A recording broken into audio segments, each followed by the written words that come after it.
Student, सर्वप्रथम assistant professor की लिखित परीक्षा में सफल विद्यार्थियों को हार्दिक बधाई।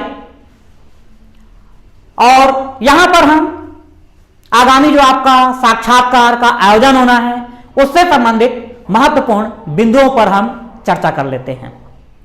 सबसे पहली बात आप ये ध्यान रखना कि जो साक्षात्कार है ये केवल एक कॉन्फिडेंस का खेल है। कोई ये बोले कि साक्षात्कार की तैयारी में 8-10 घंटे लगेगा, एक लंबी प्रक्रिया है, मैं बिल्कुल भी नहीं मानता। मैं ये मान के चलता हूं कि साक्षात्कार की तैयारी मुश्किल से 40 से 45 मिनट में आपको जो पॉइंट मैं बताऊंगा उस पॉइंट को आप ध्यान रखना, और बाकी आपकी अपनी क्षमता के ऊपर है कि आप कैसा प्रदर्शन करते हैं। ये मान करके चलिए कि आपका जो साक्षात्कार है ये 30 नंबर का है, आप सभी को मालूम है। इस 30 नंबर में हम 15 नंबर कैसे प्राप्त करें, यह हमेशा ध्यान रखना कि कोई भी इंटरव्यू है उसका 50% मार्क्स हमारे हाथ में होता है।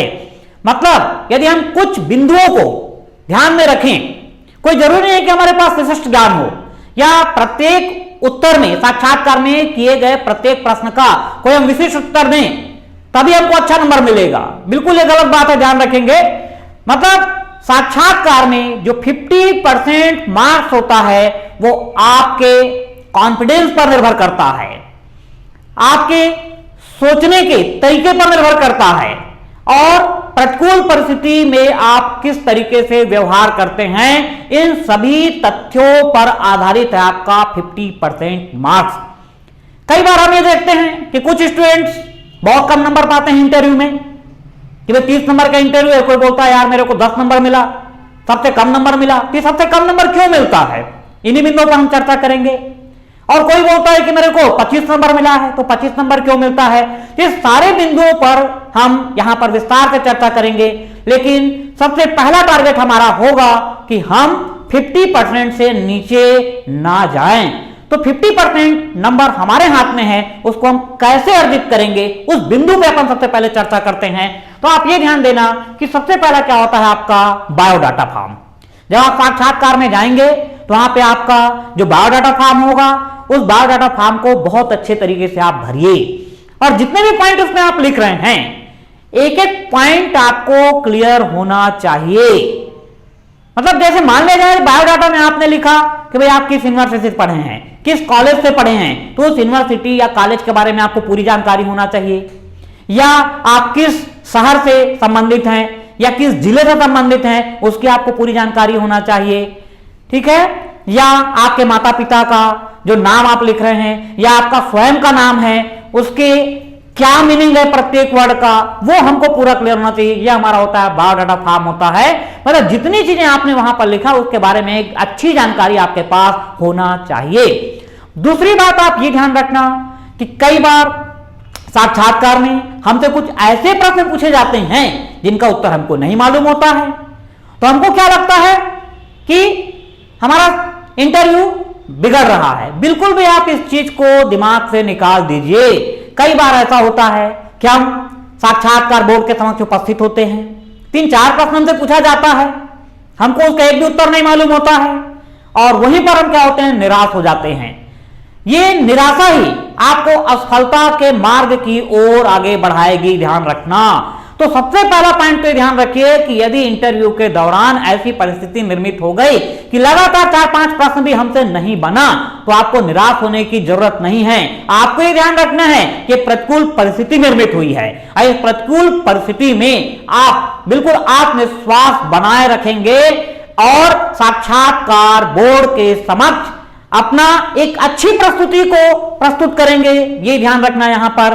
तो पहला पॉइंट तो मैंने बताया आपको, बायोडाटा के बारे में बताया। दूसरा आपको ध्यान रखना है कि भाई आप असिस्टेंट प्रोफेसर के लिए इंटरव्यू देने जा रहे हैं, मतलब आपको क्या करना है, वहां पर अध्यापन का कार्य करना है। तो कई बार ऐसा बोला जा सकता है कि कौन सा टॉपिक आप अच्छे तरीके से जानते हैं या किसी टॉपिक को आप पढ़ा करके बताइए।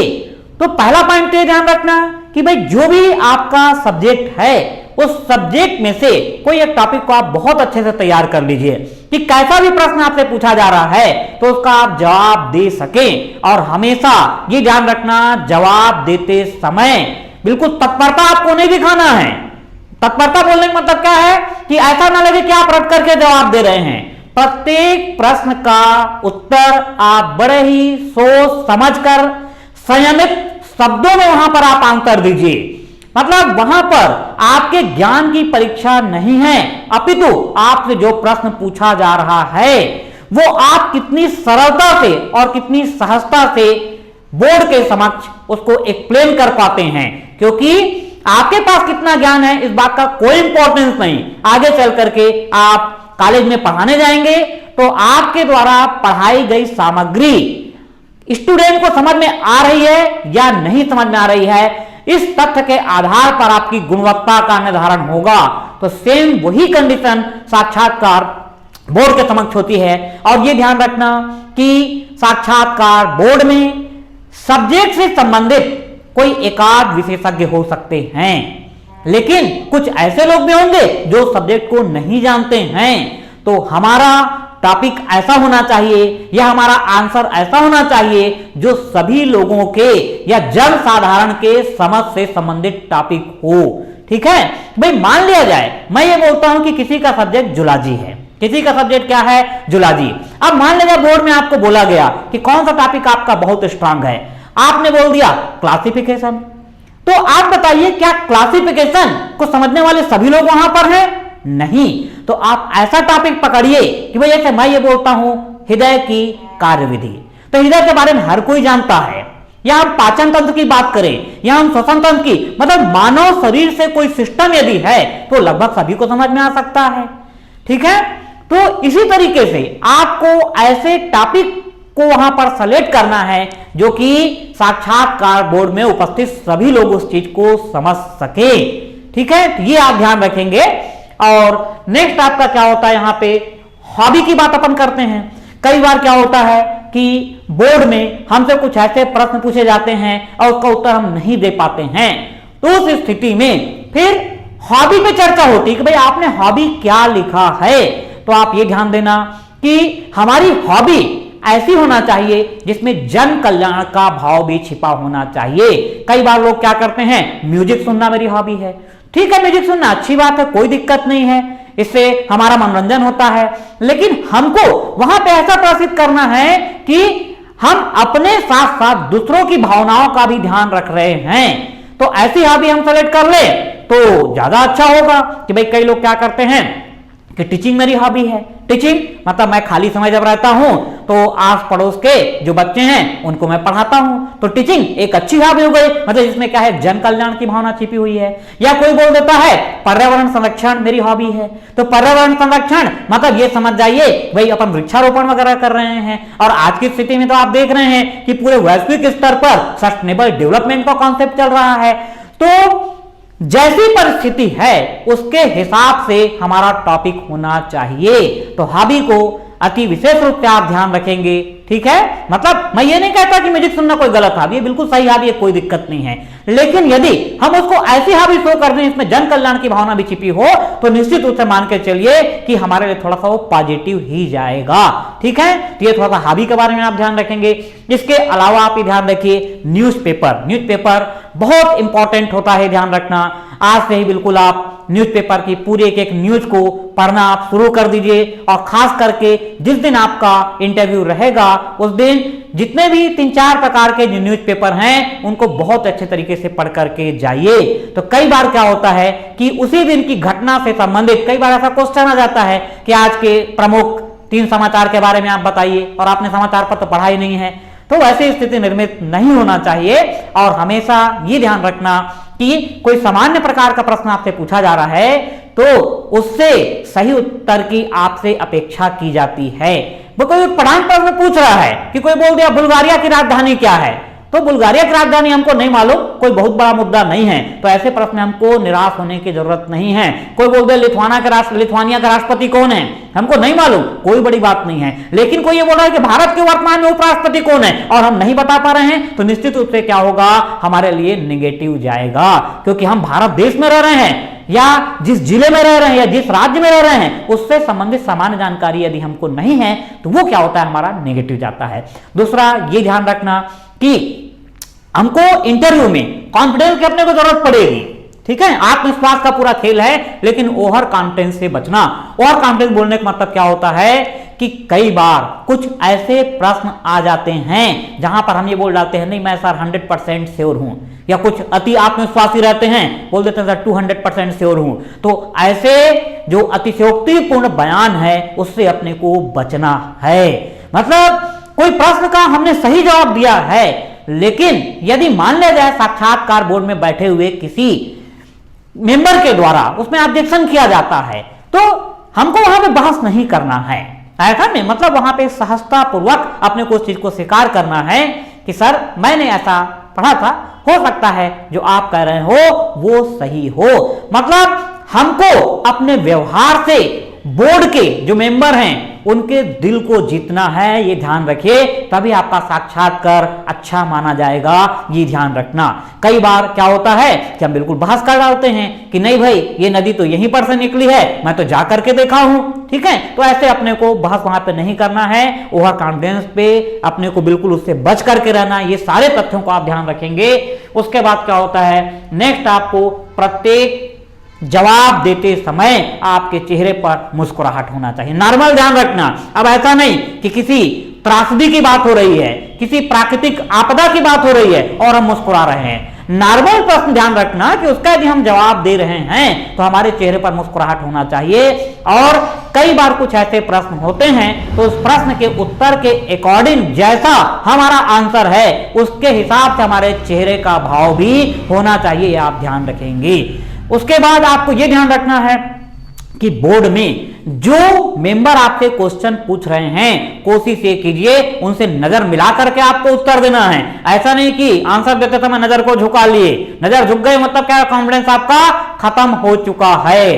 तो ये सब चीजों को आप ध्यान रखेंगे। नेक्स्ट आता है आपका ट्रुथ, मतलब किसी भी आंसर के बारे में यदि आपको जानकारी नहीं है तो वहां पर बिल्कुल आप उसको बोल सकते हैं सॉरी सर मुझे इसकी जानकारी नहीं है, लेकिन गलत जवाब देने की बिल्कुल कोशिश नहीं करना, क्योंकि गलत आंसर यदि हम देते हैं और हम जान रहे हैं कि गलत है, उलझाने का हम प्रयास करते हैं, तो निश्चित रूप से मान के चलना कि फिर हमारा कॉन्फिडेंस वहां पे क्या हो जाता है, डगमगाता है। तो आप ध्यान रखना कि कॉन्फिडेंस को बनाए रखने के लिए जरूरी है कि हम सत्यता की राह पर चले, मतलब जो सही आंसर अपने को मालूम है उसके बारे में आप दीजिए। किसी प्रश्न का उत्तर नहीं मालूम है ये कोई बहुत बड़ी गलती नहीं है, ध्यान रखना।